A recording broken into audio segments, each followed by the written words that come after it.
खुलुमबाय BTR news चेनेलाव गासैखौबो बरायबाय। आंनि चेनेलखौ साबस्क्राइब खालायाखैबा साबस्क्राइब खालायदो आरो बे खाथिनि बेल आइकन बेलखौबो थुनानै होदो जाहाथे गोदान भिडिअ होबानो सिगांग्रो नटिफिकेसन सौहैनाय बायदि। जिपिएस राजखान्थि हान्जानिफ्राय देरहासार जानाय बिटिआरनि मावफुं सोद्रोमा कसनायाम दासआ गावनि दोलोखौ नागारसिगोन होननानै खौरांआव मोनदों, नाथाय बिथाङा माबे राजखान्थि हान्जायाव हाबगोन थि जाथ'वाखै। दुर्गा फुजायाव मैया जोबथा सान आरो जोबथा सानसे सिगाङाव क'क्राझार सोहोरनि दुर्गा फुजायाव क'क्राझार भबानिपुरनि लाइमोनफोरजों आरो क'क्राझारनि पुलिसफोरजों मोनसे जाथाय। भबानिपुर थागिबि प्रमजित औवारिनि फिसाज्ला एनथरज्यति औवारि फिसाज्लाखौ पुलिसफोरा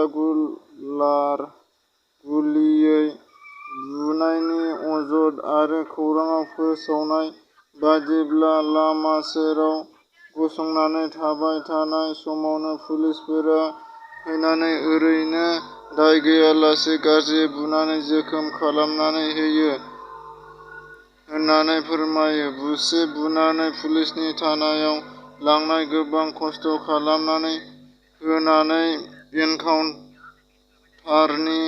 औवारि बिथांखौ अजद दैखाङो।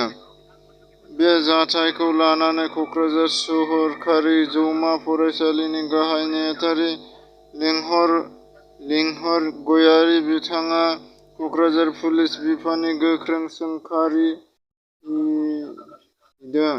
बर' लाइमोनफोरखौ असान्थि लामागासिनो आरो बर'फोरखौ आसाम पुलिसआव नंखाय बाखाय फाव फान्दायनानै नाख्रेबथारनो नागिरदों होननानै अजद दैखाङो। लोगोसे जोंसां मोसाहारि आरो जनक कुमार ब्रह्म बर' लाइमोन सानैखौबो नंखाय बाखाय फेक इनकाउन्टार खालामना गावबाय होननानै फोरमायदों।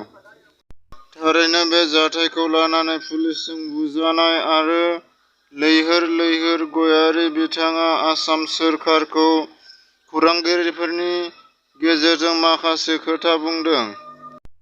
गेजेर बिजिनि दख'रा बर' फरायसा आफादनि बानजायनायाव मैया 13 बोसोर बैसोनि हौवाफोरनि जोलुर गेलेनाय जोबथा जानानै थांबाय।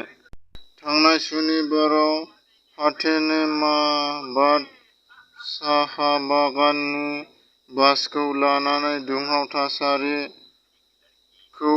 लानानै फायार होनाय जाबाय। राजेन दासजों दिहुनजानाय लाइभ इन ए पिपेट मुंनि मुसुखानि सावथुनखौ बेखेवनाय जाबाय। मैया क'क्राझार जिल्ला पुलिस बिफाननि ओनसोलनि सुबुंफोरखौ लानानै दिन्थिफुंनाय हाबाफारि लानाय जादों। लोगोसे क'क्राझार जिल्लानि एसपि टुबेट पिकेट पिजि कुमार बिथांजों दान्दिसे मोगा-मोगि लायो। 28 नं गसाइगाव इउपिपिएलनि बिजाथि जिरन बसुमतारिखौ दुलाराय बर' फरायसा आफादनि आफादगिरि दिपेन बर' आरो बिटिआरनि गाहाय मावफुं सोद्रोमा प्रमद बर' बिथांमोना उइथड्रल खालामनानै होनांगौ होननानै बिपिएफनि बारग' इएम सभाराम बसुमतारिखौ खावलायदों।